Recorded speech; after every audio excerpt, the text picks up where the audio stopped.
Hello everyone, बहुत बहुत स्वागत है आप सभी का इस नए वीडियो में। और आपको पता है कि पटना यूनिवर्सिटी में जो ग्रेजुएशन का एडमिशन है बीए बीएससी बीकॉम और बीबीए बीसीए बायोटेक जितने भी सारे तमाम कोर्सेस हैं जिसमें क्लास 12th के बाद एडमिशन होता है, जिसको हम लोग जनरली ग्रेजुएशन कहते हैं, उसका जो एडमिशन का प्रोसेस है वो इसी मई के महीने में स्टार्ट हो जाएगा। आज 2 मई है और जस्ट करीब करीब 6 से 7 दिनों के बाद प्रोसेस स्टार्ट हो जाएगा। पटना यूनिवर्सिटी में इस बार जो ग्रेजुएशन का एडमिशन होना है वो करीब करीब 4700 सीटों पे होना है, यानी 4700 सीटों पे होना है। और इसमें से लगभग 3500 के आसपास जो सीट है वो बीए बीएससी बीकॉम में। आप जानते हैं कि बीए बीएससी बीकॉम को हम लोग रेगुलर करते हैं और बाकी बीबीए बीसीए बायोटेक ऐसे कोर्सेज को प्रोफेशनल करते हैं। पटना यूनिवर्सिटी में इस बार एडमिशन का प्रोसेस जो अप्लाई होना स्टार्ट है वो 9 मई से स्टार्ट होगा और लगभग 30 मई तक अप्लाई चलेगा। और इसके बाद जो इसका एडमिशन का जो पूरा कथा कहानी है वो जून के महीने में होगा और इसके बाद जुलाई से क्लास आपका स्टार्ट हो जाएगा। मतलब आप लोग तैयार हो जाइए जुलाई से पटना में आने के लिए। अब आता है कहानी कि भैया इसका एडमिशन कैसे होता है, बीच में क्या क्या खिचड़ी पकता है, थोड़ा सा समझा दीजिए ताकि बाद में आपको कोई कंफ्यूजन ना हो जाए। और एडमिशन का जो प्रोसेस है वो स्टार्ट होगा। स्टार्ट होने के बाद स्टार्ट जिस दिन होगा उस दिन से क्या पहले फॉर्म भरने से आपको पहले सीट मिल जाता है, क्या इसके पीछे का लॉजिक है, इसके बारे में भी बात करेंगे। फॉर्म भरने में कितना चार्ज लगता है, कितना क्या क्या डॉक्यूमेंट लगता है, एडमिशन के दिन कौन कौन सा डॉक्यूमेंट लगेगा, इसके बाद एडमिशन इस बार किस कोर्स में टेस्ट देना पड़ेगा, किस कोर्स में डायरेक्ट होगा, बहुत सारी बात करेंगे। तो स्टार्ट करते इस वीडियो को। सो गाइस, अगर चैनल पे पहली बार विजिट किया चैनल को जरूर सब्सक्राइब कीजिएगा ताकि स्टेप के ढेरों सारे अपडेट आपको मिल सके। और अगर आप पटना यूनिवर्सिटी में आने वाले हैं तो आपके लिए मोस्ट वेलकम। पटना में आइए, पटना यूनिवर्सिटी में आइए और बिहार के सबसे टॉप यूनिवर्सिटी में पढ़िए और आप अपने आप को आगे रखिए। बाकी स्टार्ट करते इस वीडियो को। तो सबसे पहली बात, पटना यूनिवर्सिटी में आपको पता है कि पटना यूनिवर्सिटी में जो एडमिशन के लिए जो नोटिफिकेशंस है इसको लेकर के एकेडमिक कैलेंडर अप्रैल के महीने में आया था। मतलब अप्रैल के महीने में एडमिशन जितने भी सारे लोग जो एडमिशन लेंगे उन लोग ने बैठक की और बैठक करके कुछ डिसीजन लिया।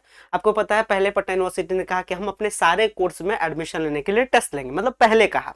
और पटना यूनिवर्सिटी में टेस्ट होता भी था पहले सारे कोर्सेज में एडमिशन के लिए, लेकिन हाल के इधर लगातार 1-2 साल से कभी कभी कुछ कुछ होते होते टेस्ट कैंसिल हो जाता है। इस बार भी कुछ कहानी ऐसा ही हुआ, सब कुछ फाइनल हो गया था। अब देखिए पेपर में आ चुका था, यूनिवर्सिटी ने दे चुका था, सब कुछ हो चुका था कि टेस्ट होगा होगा। और फिर लास्ट में एक डिसीजन होता है और उसके बाद वो लोग कहते हैं कि नहीं टेस्ट नहीं लेंगे। खैर, तो टेस्ट पटना यूनिवर्सिटी में बीए बीएससी बीकॉम यानी बीए हिस्ट्री करना है, पॉलिटी करना है, ज्योग्राफी करना है, इकोनॉमिक्स करना है, psychology, sociology, philosophy, Hindi, English, किसी में टेस्ट नहीं। बीएससी करना है फिजिक्स से, केमिस्ट्री से, मैथ से, बायोलॉजी से, जियोलॉजी से, बॉटनी से, कोई टेस्ट नहीं। बीकॉम करना है अकाउंट से, किसी पेपर से नो टेस्ट। टेस्ट किस में होगा ये अच्छे से समझ लीजिएगा, इसमें 1% भी आप डाउट नहीं रखिएगा क्योंकि डाउट से रहने से काम नहीं होता है। एक पेपर का कटिंग में फिर से लेके आया हूँ, क्लियरली लिखा है कि बीए और बीएससी में नहीं होगा एंट्रेंस। पीयू एकेडमिक कैलेंडर तो जारी, आप जान ही रहे। 9 से स्नातक कोर्स में एडमिशन के लिए भरे जाएंगे फॉर्म। सही बात है, 9 मई से फॉर्म भराएगा। और अगर फॉर्म के डेटा के बारे में अगर आपसे बात करें कि फॉर्म किस दिन से भराएगा, फिर से समझ लीजिए 9 मई से फॉर्म भराएगा, लास्ट डेट भरने का 30 मई, एडमिशन पूरा जून के महीने में एडमिशन होगा और जुलाई में आपका 7 जुलाई तक आपका एडमिशन चलेगा। 10 जुलाई को पहला क्लास होगा और 11 जुलाई से फिर धड़ाधड़ आपका क्लास स्टार्ट हो जाएगा। ये बैठक हुआ, बैठक के बाद डिसीजन हुआ था। हालांकि दूसरा बैठक 16 अप्रैल को भी बैठक हुआ था और बैठक में वो लोग फिर से इस बात पर रिव्यू करने वाले थे, लेकिन 16 अप्रैल वाला बैठक में भी कुछ खास डिसीजन नहीं हुआ। जो पहले डिसीजन रहा वही डिसीजन पे कंटिन्यू रहा। मतलब ये फाइनल हो गया आउटपुट कि भैया BA BSc BCom no test, BBA BCA biotech, BSc जो आपका ये जो प्रोफेशनल कोर्स है BBA BCA BSc biotech, BMC और बीए फंक्शनल इंग्लिश, बीएसडब्ल्यू, ये जितना प्रोफेशनल कोर्स है मतलब बीए बीएससी बीकॉम, ये 3 को छोड़ करके बाकी जितना भी सारा कोर्स है उसमें टेस्ट होगा और उसका टेस्ट होगा 13 जून को टेस्ट होगा, याद रखना है, ठीक है। यानी कहने का मतलब यहाँ जो एडमिशन का कहानी है वो 2 पार्ट में बट गया। अब थोड़ा सा इसको और डिटेल में करेंगे, यही सब पूरी कथा कहानी इसमें लिखा हुआ है। खैर, इससे ज्यादा आपको यहाँ पे समझ में आएगा, इसलिए थोड़ा सा चलते और यहाँ वाले कहानी को समझते हैं। देखिए यहाँ पे कहानी 2 चीज हो गया, एक हो गया रेगुलर कोर्स का कहानी एक अलग चलेगा और प्रोफेशनल कोर्स जिसको हम लोग वोकेशनल कोर्स कहते हैं इसकी कहानी अलग चलेगा। इसमें 3 कोर्स आता है, बीए का कोर्स आता है, बीएससी का कोर्स आता है और बीकॉम का कोर्स आता है। और इसमें बीए बीएससी बीकॉम को छोड़ करके, कहने का मतलब बीबीए इसमें आता है, इसमें आपका बीसी आता है, इसमें आपका बायोटेक आता है, इसमें बीएमसी है, बीएससी इन्वायरमेंटल साइंस है, बहुत सारे कोर्स है। खैर, फॉर्म भरने के बारे में बात करें तो देखिए फॉर्म भराएगा 9 मई से, फॉर्म भरने का लास्ट डेट है 30 मई तक और आप विश्वास रखिए फॉर्म भरने का डेट 10 से 15 दिन और बढ़ेगा। मतलब कह सकते हैं फॉर्म आपका कम से कम तो 10 जून तक फॉर्म भराएगा। ये डेट शीट आप याद रखें, फॉर्म भरने का स्टार्टिंग डेट, लास्ट डेट और ये एक्सटेंड होने के बाद मतलब 10 जून तक फॉर्म भराएगा।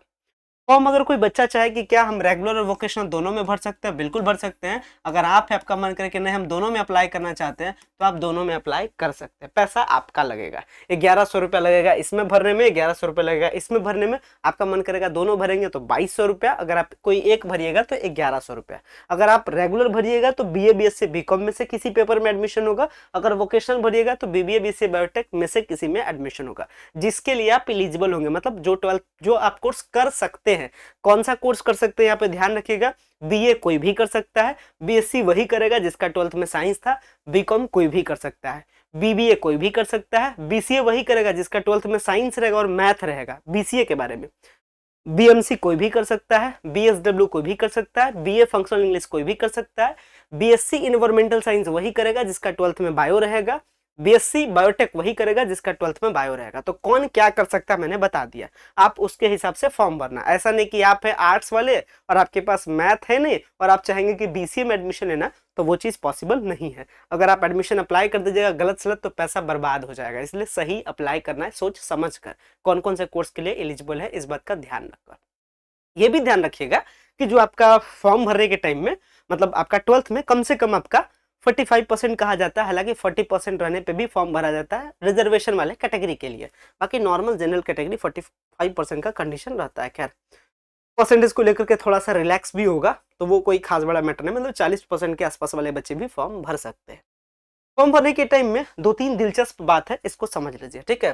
फॉर्म भरने का जो पूरा काम है इस बार पटना यूनिवर्सिटी का, वो होगा पटना यूनिवर्सिटी के ऑफिशियल पोर्टल पे। और इसके लिए आज 2 मई हो गया ना, 5 से 6 मई होते होते डिटेल में एक नोटिस आएगा निकल करके, जिसमें बताएगा कि फॉर्म कब से कब तक भरना है, फॉर्म भरने में कितना पैसा लगेगा, फॉर्म कौन से वेबसाइट पे भरना है, फॉर्म को भरना कैसे है, यूजर मैनुअल आएगा, एंट्रेंस हो रहा है तो फिर किस पेपर का किस दिन होगा, क्या सिलेबस होगा, क्या पैटर्न होगा, क्योंकि वोकेशनल कोर्स में एडमिशन टेस्ट के बेसिस पे होना है। तो एक डिटेल नोटिस 5 से 6 मई तक होते होते आएगा। तो अगली वीडियो में जब जैसा ही ऑफिशियल नोटिस आएगा तो मैं आपको बताऊंगा। बाकी जितना भी सारा सवाल है आप कमेंट सेक्शन में ड्रॉप कीजिए। आपका कमेंट आता है तो वीडियो बनाने में मजा आता है कि चलो बच्चा को दिक्कत है मैं वीडियो बना रहा हूँ, तो आपको जो भी डाउट है फटाफट कमेंट सेक्शन में आप टेस्ट कर दीजिएगा ताकि मैं आपके लिए वीडियो बना सकूँ।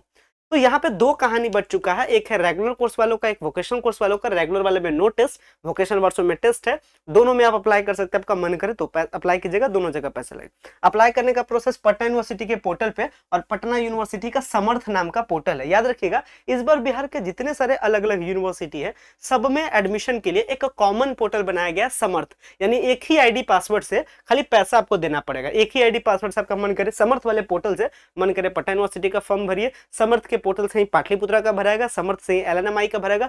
लगभग बिहार में लगभग अभी 17 से 18 यूनिवर्सिटी और लगभग उसमें से 15 यूनिवर्सिटी के आसपास समर्थ से लिंक है। मतलब समर्थ पोर्टल पे ही सारा यूनिवर्सिटी का फॉर्म भराएगा। आपका मन करे बिहार के 5 यूनिवर्सिटी में अप्लाई करने का, 5 यूनिवर्सिटी में अप्लाई कीजिए भैया, पैसा आपका लगेगा, अप्लाई आप कर सकते हैं। अप्लाई ज्यादा भी करने से कोई फायदा नहीं, ज्यादा घिचपिच हो जाता है। एक अप्लाई करिए, एक प्राइमरी टारगेट और एक बैकअप में, है ना, कि अगर यहाँ एडमिशन नहीं हुआ तो कम से कम वहां मेरा हो जाए, साल बर्बाद नहीं जाए।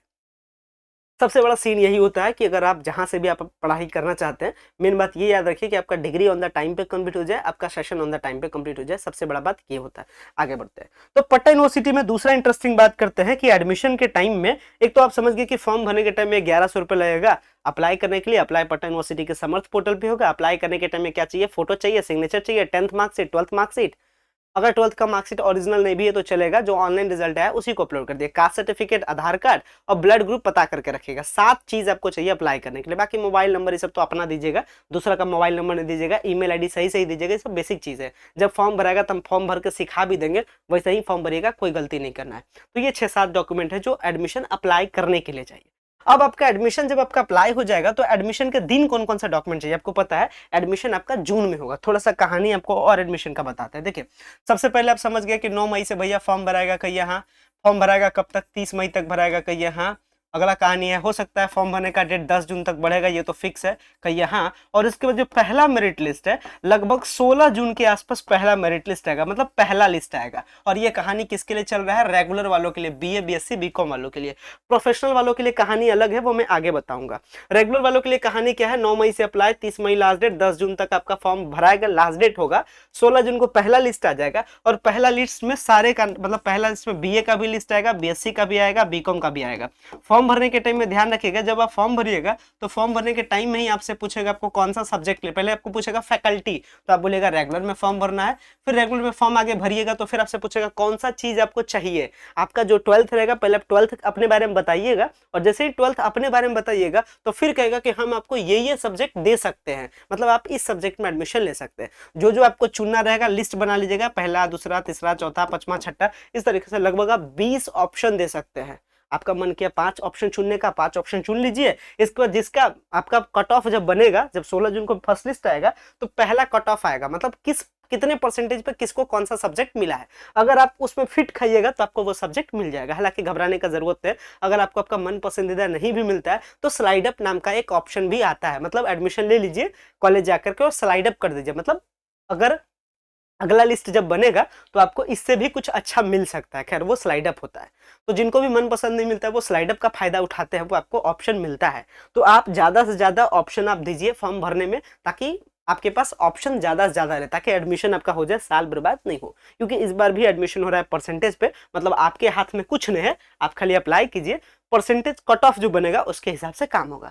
तो 16 जून को पहला कट ऑफ आएगा, इसके बाद इसमें एडमिशन लगभग 5 दिन के आसपास चलेगा, और इसके बाद जो दूसरा कट ऑफ है करीब करीब 22 जून के आसपास में दूसरा कट ऑफ आ जाएगा। इस तरीके से फिर 3 दिन तक एडमिशन का मौका मिलेगा। फिर जो तीसरा कट ऑफ है, मतलब तीसरा जो लिस्ट है वो 27 जून के आसपास आ जाएगा, फिर 3-4 दिन एडमिशन चलेगा। फिर जो अगला लिस्ट आएगा वो 2 जुलाई के आसपास आएगा, मतलब लगभग आपका 4 मेरिट लिस्ट आएगा, ये फिक्स है। 4 लिस्ट तो आना फिक्स है, 4 लिस्ट बनता है। 4 लिस्ट के बाद अगर सीट बचा तो 5वां भी आ सकता है, नहीं तो 4 में विकेट गिर जाएगा, विकेट खत्म, पूरा सीट खत्म। अब समझते हैं पहला कट ऑफ क्या आएगा, क्योंकि काफी इंपॉर्टेंट है, क्योंकि पूरा खेल तो कट ऑफ का ही है। यहाँ पे मैं एक बार कट ऑफ सेट कर दे रहा हूँ, आप लोग समझ जाइएगा, कंफ्यूज नहीं होइएगा, ठीक है। देखिए मैं एक बताता हूँ, डिमांडिंग सब्जेक्ट डीएस, और एक बोलता हूँ नॉन डिमांडिंग सब्जेक्ट एनडीएस, ऐसा लिखते हैं एनडीएस। डिमांडिंग करने का मतलब क्या होता है, बीएससी में जूलॉजी, बीएससी में मैथ, बीए में पॉलिटिकल साइंस, बीए में हिस्ट्री, बीए में इंग्लिश, है ना, उसी तरीके से बीकॉम, ये सब डिमांडिंग है। बाकी सब आप नॉन डिमांडिंग में डाल दीजिए, हालांकि कट ऑफ को लेकर डिटेल में लेके आएंगे, लेकिन कट ऑफ ऐसा ही कुछ रहेगा।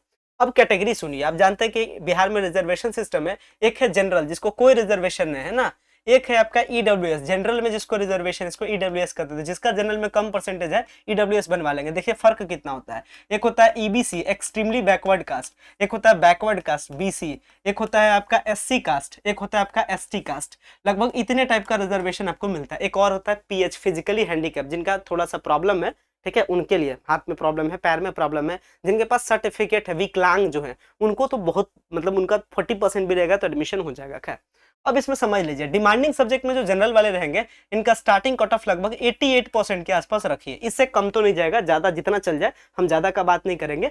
88% तक वालों का पहला लिस्ट में एडमिशन हो जाएगा।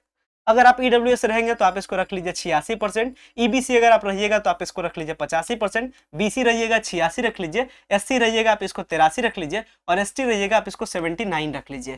तो ये आपका पहला कट ऑफ जाएगा डिमांडिंग पेपर के लिए, ठीक है। अगर नॉन डिमांडिंग पेपर के बारे में बात कीजिएगा, जैसे आपका बीएससी केमिस्ट्री हो गया, आपका उर्दू हो गया, आपका इकोनॉमिक्स हो गया, आपका फिलॉसफी हो गया, साइकोलॉजी हो गया, आपका बीकॉम का प्रोफेशनल हो गया, ऐसे पेपर, इसमें जो स्टार्टिंग कट ऑफ जाएगा ये आप मान के चल सकते हैं आप 84%, इसमें आप रख सकते हैं। उसी तरीके से आप इसको करीब करीब आप रख लीजिए 83% के आसपास, ठीक है। 82% रखिए, 82 83, ठीक है, ये एवरेज आइडिया है, ठीक है। उसके बाद आप एबीसी रहिएगा तो आप इसको रख सकते हैं 82%, बीसी रखिए भी 82% के आसपास में, और एससी आप इसमें जाने दीजिए 78 तक, और इसमें आप एसटी के लिए जाने दीजिए 73 तक, ठीक है। ये आपका कट ऑफ का पहला रेंज आएगा। आप देख लीजिए पहला लिस्ट में किसका किसका एडमिशन हो जाएगा, बीए बीएससी बीकॉम मैंने सबका बता दिया। जो दूसरा लिस्ट आएगा आप इसमें 3% कम कर दीजिए, मतलब दूसरा में जनरल का जाएगा 85%, फिर तीसरा के लिए 3% कम कर दीजिए, चौथा के लिए 3% कम कर दीजिए, मतलब 3-3% कम कर दीजिए, आपको पता चल जाएगा अगला लिस्ट कितना आएगा, अगला कितना आएगा, अगला कितना आएगा। खैर तो 3 आने वाले लिस्ट, 3 से 4 लिस्ट आने का मैंने पूरा कट ऑफ का बात बता दिया। और इसके बाद इस तरीके से लिस्ट आता जाएगा, एडमिशन सबका होते जाएगा। और फिर 10 जुलाई को पहला क्लास होगा, इंडक्शन मीट होगा, पटना आइएगा, पहला क्लास कीजिएगा, और फिर 11 जुलाई से क्लास स्टार्ट हो जाएगा। ये पूरा कहानी है। अब बात करते हैं थोड़ा सा प्रोफेशनल कोर्स वालों के लिए, बीबीए बीसीए बायोटेक वालों के लिए। उसके लिए क्या है कि वो फॉर्म भरेंगे उसी तरीके से, 13 तारीख उनका टेस्ट होगा, और टेस्ट होने के बाद उनका रिजल्ट आएगा, और रिजल्ट उनका लगभग 22 जून के आसपास रिजल्ट आ जाएगा। रिजल्ट में पता चल जाएगा 100 में से कितना नंबर आया है, और फिर आपको करना रहेगा काउंसलिंग। मतलब फिर आपको बताना है कि आपको बीबीए चाहिए, बीसीए चाहिए, बायोटेक चाहिए, क्या चाहिए, फिर आप बताइएगा। और उसके बाद आपका भी लिस्ट आना स्टार्ट हो जाएगा, लगभग 28 जून के आसपास आपका पहला लिस्ट आ जाएगा, यानी आपको पता चल जाएगा कौन सा कॉलेज कौन सा सब्जेक्ट मिला है। तो ये आने वाले टाइम में ऐसे एडमिशन होगा। खैर, अब बात करते हैं थोड़ा सा डॉक्यूमेंट के बारे में। जिस दिन आप एडमिशन लेने के लिए जाइएगा उस दिन आपको चाहिए पटना यूनिवर्सिटी का जो फॉर्म भरिएगा समर्थ के पोर्टल पे, वो वाला चाहिए। पटना यूनिवर्सिटी की तरफ से जब मेरिट लिस्ट आएगा तो आपका एक लेटर निकलता है, अलॉटमेंट लेटर। जब आपका मेरिट लिस्ट में नाम रहेगा ना, तभी आपका लेटर आएगा। तो ये दूसरा चीज चाहिए। इसके बाद जब आपका लिस्ट में नाम आ जाएगा, जब आपका कट ऑफ में नाम आ जाएगा, तो तीसरा काम होता है पैसा जमा करना। एडमिशन का जो पैसा है वो घर बैठे समर्थ के पोर्टल से पैसा जमा कर दीजिएगा। तो तीसरा ये चाहिए। चौथा चाहिए मैट्रिक का मार्कशीट। पांचवा चाहिए आपका ये मार्कशीट चाहिए। पांचवा चाहिए सर्टिफिकेट चाहिए। सीबीएसई में मार्कशीट सर्टिफिकेट एक ही चीज होता है। उसी तरीके से बर्मा का चाहिए। और मोस्ट इंपोर्टेंट चाहिए आपका सीएलसी या एसएलसी, जिसको कहते हैं ट्रांसफर सर्टिफिकेट। जहां से 12th पढ़े वो वाला स्कूल आपको देगा। तो आप अपना एडमिशन जून के महीने में सबको अपना अपना 12th का सीएलसी या मार्कशीट निकाल लीजिएगा।